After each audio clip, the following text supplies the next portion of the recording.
Cylindrical coordinate system ये clear हो गया कि इसमें ट्रिपल इंटीग्रल मींस 3 डायमेंशन की बात हो रही है। और पोलर कोऑर्डिनेट में हम लोग क्या कर रहे थे, एक्स और वाई को क्या कर रहे थे, आर और थीटा में कन्वर्ट कर रहे थे। तो means Cartesian coordinate X Y change कर रहे थे आर और थीटा में। तो यहां हमारा क्या एम है,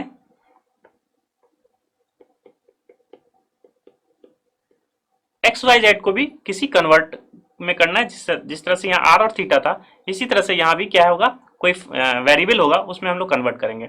तो सिमिलर एक्सप्रेशन देंगे जिस तरह से पोलर कोऑर्डिनेट में हम लोग आर और theta X in terms of R, या जो वेरिएबल एक्स है आर और वाई क्या है इसमें आर और थीटा के फॉर्म में था। यहां भी हम लोग क्या करेंगे, जो कोऑर्डिनेट सिस्टम होगा यहां भी होगा आर कॉमा थीटा टाइप का, और जेड एज इट इज हम जेड रखेंगे। जी हाँ, पोलर कोऑर्डिनेट सिस्टम का ही ये क्या है, एक्सटेंशन या कह सकते हैं एक्सटेंशन फॉर्म है क्या, सिलिंड्रिकल कोऑर्डिनेट सिस्टम। यहाँ पे पोलर कोऑर्डिनेट सिस्टम में हम लोग डबल 2 डायमेंशन प्लेन की बात कर रहे थे, एक्स और वाई की बात कर रहे थे। अब क्या हो गया, एक्स और वाई जो है हम लोग पोलर कोऑर्डिनेट सिस्टम में हम लोगों ने आर और थीटा के में कन्वर्ट कर लिया using X equal to R cos theta, Y equal to R sine theta. तो ये हम लोग ने देखा कि कोई पोजीशन वेक्टर एक्स वाई के कोऑर्डिनेट में उसको हम लोग एक्स को आर कॉस थीटा और वाई को आर साइन थीटा लिख सकते हैं। तो यहाँ से क्या हो गया, X square plus Y square R square हो गया था। अब that is cylindrical coordinate is extension of polar coordinate. तो हमारा एक्स और वाई जो है अभी भी आर और थीटा के टर्म में ही रखे और Z in terms of Z रखे। दैट मींस हमारा कोऑर्डिनेट सिस्टम क्या हो गया, आर थीटा और जेड में। मींस हमारा Cartesian coordinate system X Y Z था, अब हमारा कार्टेशियन कोऑर्डिनेट जो भी सिलिंड्रिकल कोऑर्डिनेट है उसको हम लोग क्या करते हैं, आर थीटा और जेड में। तो आइए देखते हैं कि एक्स इसमें क्या हो, जिस तरह से इसमें X equal to R cos theta, Y equal to R sine theta, इसमें क्या होता है वो फंक्शन की वैल्यू। तो जिस तरह से हमने बताया कि एक्सटेंशन है, तो x equal to still R cos theta and y equal to still R sine theta होगा। तो x equal to R cos theta, y equal to R sine theta, तो विच इंप्लाइज क्या कर रहा है, X square plus Y square की value क्या लिख सकते हैं, आर स्क्वायर लिख सकते हैं कहीं भी, अगर हम अपने अकॉर्डिंगली हम यही लिख सकते हैं। और साथ साथ अगर टेन थीटा की वैल्यू निकाल सके तो टेन थीटा की वैल्यू क्या हो जाएगी, y बाय एक्स। ये तो हमारा ऑब्जर्वेशन है by using x equal to R cos theta और y equal to R sine theta. और z स्टिल z रखे हम कोऑर्डिनेट, z हमारा क्या हो जाएगा, z हो जाएगा। तो हमारा कन्वर्जन क्या हो गया, x equal to R cos theta, y equal to R sine theta and z equal to z। This is conversion of Cartesian coordinate to cylindrical coordinate system. अभी भी बिल्कुल पोलर कोऑर्डिनेट की तरह ही है, बस यहाँ पे 2 डायमेंशन प्लेन से क्या हो गया, हम 3 डायमेंशन प्लेन में आ गए। z को क्या कर लिया हमने, जो कार्टेशियन कोऑर्डिनेट सिस्टम में एक्सटर्नल जो है 2 डायमेंशन तो 3 डायमेंशन में आते हैं, तो क्या हो जाता है, एक z कोऑर्डिनेट आ जाती है vertical direction in X Y, जो मीन्स 3 प्लेन हो गई, एक्स वाई प्लेन हो गई, वाई जेड प्लेन हो गई और जेड एक्स प्लेन हो जाती है। तो यहाँ देख रहे हैं एक ये प्लेन है जिसको हम लोग जेड एक्स प्लेन कहते हैं, या एक्स जेड प्लेन, एक ये प्लेन है जिसको हम लोग एक्स वाई प्लेन कहते हैं, और एक ये प्लेन है जिसको हम लोग क्या कहते हैं, वाई जेड प्लेन कहते हैं। अब हमारे पास क्या हो गया, कन्वर्ट से आर थीटा और जेड के टर्म हो गया। तो जेड जो भी वर्टिकल कोऑर्डिनेट है उसको हम लोग क्या रखें, उसी हिसाब से ही रखें, जेड को स्टिल जेड रखें, एक्स और वाई इन टर्म्स ऑफ क्या कर लिए, आर और थीटा में हो गया। तो हमारा ओवरऑल जो इंटीग्रेशन के वैल्यू है, जो भी वॉल्यूम, क्योंकि यहाँ पे वॉल्यूम की बात होगी, एरिया की बात तो होगी नहीं, क्योंकि 2 डायमेंशन में एरिया की बात होती है। तो ओवरऑल जो वॉल्यूम है वो क्या हमारा कन्वर्ट हो गया। तो डी एच डी वाई जी डेट क्या क्या लिख सकते हैं हम, कभी कभी आप लोग डीवी भी यूज किया जाता है बुक में। तो डीवी और एफ एक्स वाई जेड की और इंटू डीवी, दैट इज अब जो वॉल्यूम इंटीग्रल निकाल रहे हैं, तो ये अगर डी एक्स पहले तो ये एक्स की लिमिट है, इसी तरह से ये लिमिट किसकी है, वाई की लिमिट है, और ये क्या है, जेड की लिमिट है।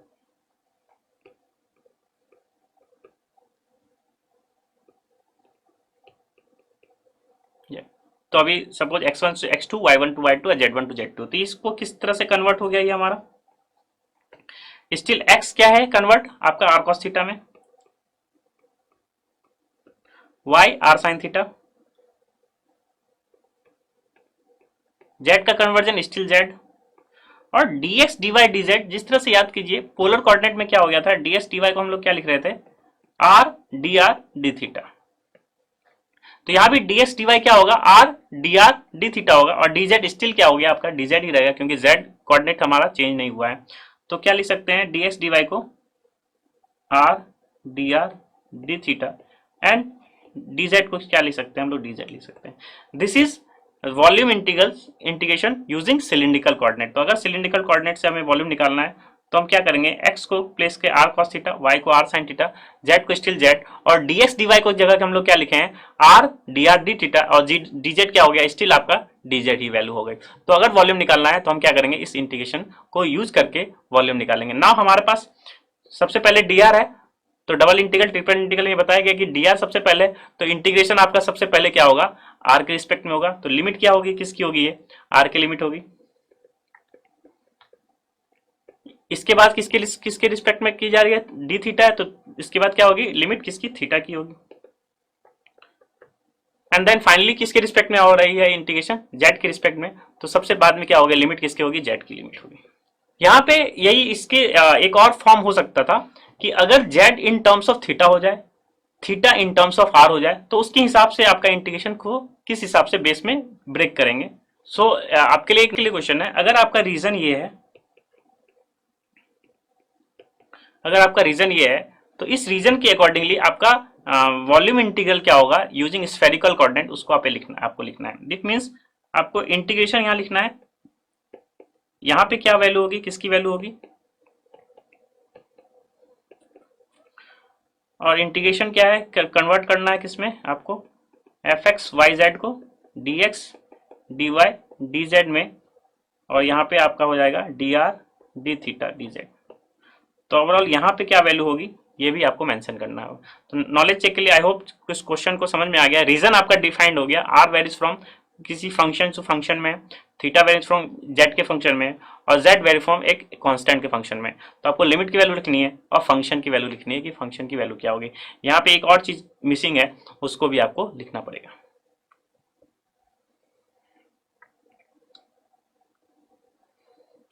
ना एक क्वेश्चन लेते हैं और उसमें हम समझते हैं कि सिलिंड्रिकल कोऑर्डिनेट की हेल्प से किस तरह से हम वॉल्यूम इंटीग्रल निकालते हैं। तो हमें कैलकुलेट करना है ट्रिपल इंटीग्रल, दैट मीन्स आप कह सकते हैं कि वॉल्यूम हमें निकालनी है। फंक्शन क्या है, एक्स जेड और D Z D X D Y का, जहाँ पे ये जेड की लिमिट है, ये एक्स की लिमिट है, और ये किसकी लिमिट है, वाई की लिमिट है। तो सबसे पहले सिलिंड्रिकल कोऑर्डिनेट सिस्टम में इसको चेंज करना है, दैट इज एक्स किस में चेंज होगा, वाई किस में चेंज होगा, जेड किस में चेंज होगा, और लिमिट किसकी होगी, आर की और थीटा की, और जेड की लिमिट क्या होगी। तो इसे पहले फाइंड आउट करेंगे, तब क्या करेंगे, हम सॉल्व करेंगे क्वेश्चन को। तो सिलिंड्रिकल कोऑर्डिनेट में एक्स क्या होता है, आर कॉस थीटा, वाई क्या होता है, आर साइन थीटा, और जेड क्या होगा, स्टिल जेड होगा। तो यहाँ से क्या क्या हमारे पास ऑब्जर्वेशन है कि X square plus Y square nothing but R square and tan theta is nothing but Y by X. अब हमारा जो एम है वो क्या है, आर की लिमिट, जेड की लिमिट और थीटा की लिमिट कहां से कहां तक वेरी करती है। तो आपके पास एक रीजन दे रखा है, ये किसकी लिमिट है, जेड की लिमिट है। तो जेड इज इक्वल टू क्या लिख सकते हैं आप, जेड की लोअर लिमिट की बात करें, वो क्या दे रखा है, under root X square plus Y square.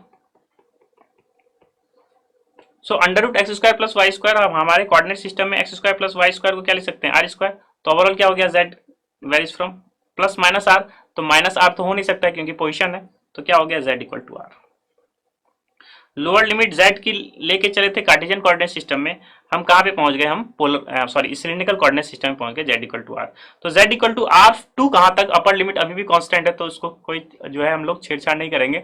तो Z equal to lower limit क्या होगा, R to upper limit to.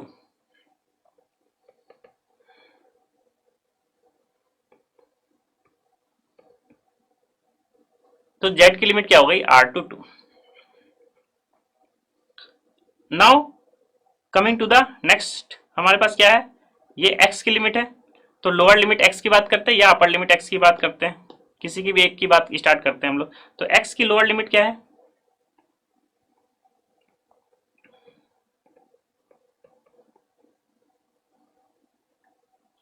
Positive sign अपर में, तो अपर लिमिट भी डिस्कस कर सकते हैं। अपर लिमिट ऑफ x क्या है, under root 4 minus Y square. तो हमारे सिलिंड्रिकल कोऑर्डिनेट सिस्टम में x क्या होते हैं, आर कॉस थीटा, और y क्या है, आर साइन थीटा। तो वाई स्क्वायर तो R square sine square theta. तो इसको सॉल्व करना है तो क्या करें, दोनों तरफ स्क्वायर ले लें।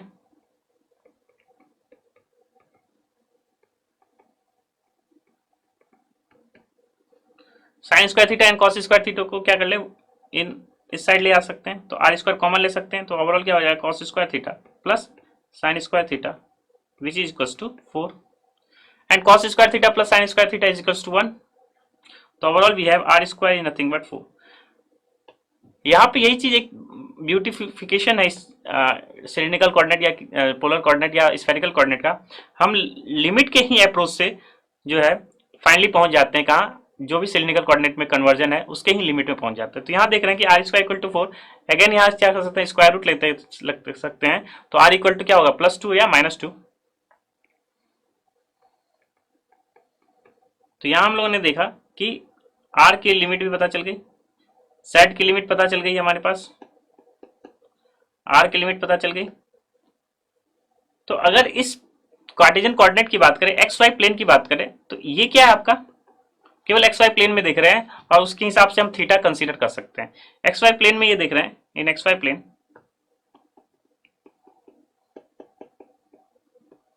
x equal to √4 - y square, यानी that means X square equal to क्या है 4 - y square, X square equal to क्या, X square plus Y square क्या है 4। तो दैट मीन्स एक क्या है, एक सर्किल की इक्वेशन है जिसका सेंटर क्या है 0 0 और रेडियाई क्या है 2, इसको 2 स्क्वायर लिख सकते हैं। दिस इज सर्किल जो पासिंग थ्रू क्या है, सेंटर 0 0 है और रेडियाई क्या है आपका 2।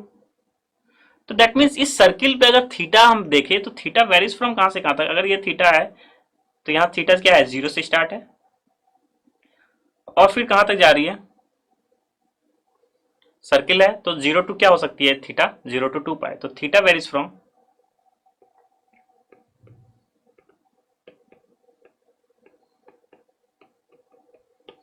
अब हमारे पास सारे कोऑर्डिनेट सिस्टम जो भी कन्वर्जन था सिलिंड्रिकल कोऑर्डिनेट सिस्टम में, हम लोगों ने सबकी लिमिट निकाल ली।